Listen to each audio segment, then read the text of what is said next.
we can't question vaccines now is derived from the success of what people believed happened with smallpox and polio. So whenever I get involved in a debate about measles vaccine or MMR or thimerosal, people say, yeah, but what about smallpox? What about polio? I said, we're not talking about this. We're talking about something completely different. Can we stay on topic? Can we focus on this and actually deal with the safety issue? We're not talking about either the benefits of vaccination, which are very questionable. There's certainly many, many questions that need to be asked. We're talking about the safety. Two very, very different things.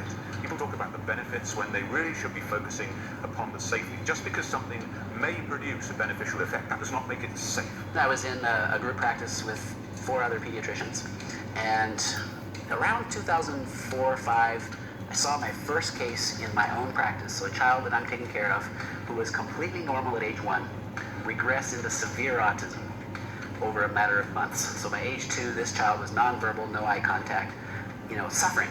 Some of these kids suffer. They have pain. They have a severe abdominal pain and GI stuff. So these kids suffer. They have pain. They have a severe abdominal pain and GI stuff. Sort of the stuff that Wakefield was charged to look at back in the day. And I'm thinking, I'm reading, there's no link. We don't know what's causing it, but so I'm thinking it's a coincidence. It has clearly nothing to do with vaccines. And that's what you were told. Oh, that's what I'm reading almost daily, right? We have what we call throwaway journals for pediatricians. So there's an infectious disease journal. I mean, if you look at all the ads in it, it clearly comes from, it's supported by pharma. But it's very well written. I mean, it looks good. It's glossy. And it comes across your desk weekly. And you read, pretty much almost every copy of that will have something that's elevating vaccines and putting down, any possible connection, right? Putting down Wakefield as a, fraud, and they would just repeat that. So you read that over and over again. I'm sort of reminded of weapons of mass destruction, and off we went to war. I mean, you hear it enough times, you start thinking it must be so. But anyway, next year, I get another case. My practice, a kid in my practice who was doing great, perfectly normal at 1, becomes severely autistic. And I was seeing at that time about 100 babies a year. So maybe slightly more, 100 to 150 babies a year would join my practice at that time. So that's an autism rate of 1 in 100, 1 in 150, which is about what it's been reported to be back then. I should remind you or tell you that when I was in medical school in 1985, I saw not one case of autism.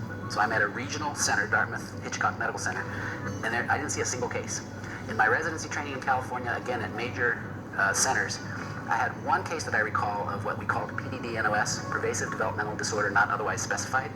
And that's sort of another code for autism spectrum. That's the term we used back then. One case in all those years.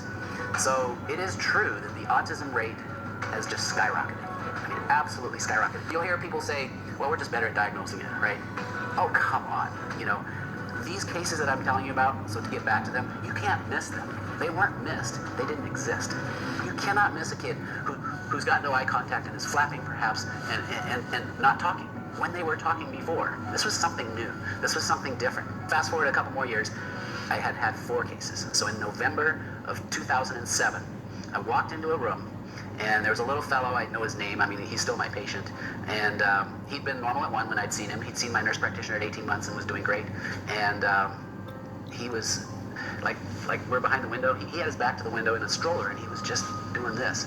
And I went up to him, I said, called him by name, and tried to get his attention. I can usually get kids to interact. Nothing, he was gone. And he ended up being my 4th case in 4 years of normal 1-year-olds who were completely severely autistic by age 2. And it was the last straw for me. It was like, I'd already been doing my own research about toxins, and I knew all about the thimerosal and how huge the dose we were giving of thimerosal of mercury was so far exceeding the safe limits that, it was criminal. And I'd also been starting to become aware of the amount of aluminum that we were injecting. You are going to institute a public health measure across the board for all healthy children in the country or in the world, then you've got to make absolutely certain that it is as safe as it possibly can be. And any red flags should be interpreted beyond doubt that there is a problem with that vaccine until proven otherwise. Any red flag with vaccine. We're here to explore uncomfortable topics in order to protect our children and humanity.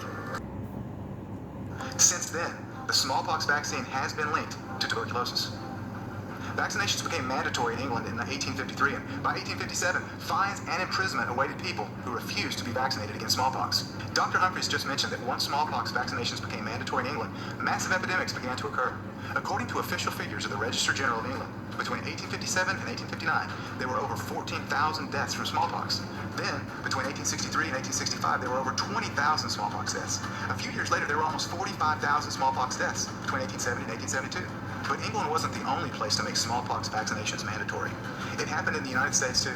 In 1855, Massachusetts enacted forced smallpox vaccination laws. Similar to what happened in England, following the 1855 mandate, there were smallpox epidemics in 1859, 1860, 1864, 65, and 67, culminating with the infamous epidemic in 1872 and 1873.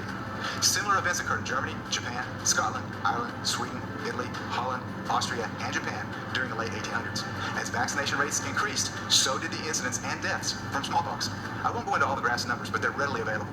The doctors at the time were, saying that this is absurd, that we're still seeing plenty of smallpox in people who have been cowpox vaccinated, and that this vaccine is far from safe, that people were having major issues from it. Deaths were happening. In some cases, in the years that the vaccine was being used, the hospitalization rates and death rates for smallpox were higher than the years before the vaccine was even invented. Then there was, this episode in a city called Leicester in England at the time where, they had a 95% infant vaccination rate and had some of the worst epidemics in history in that city. And so people were outraged because mandatory vaccination had been instituted, people were being arrested, and their belongings confiscated. Horrible. We went through a lot of these stories in the book. And so people had had enough, and so they demonstrated.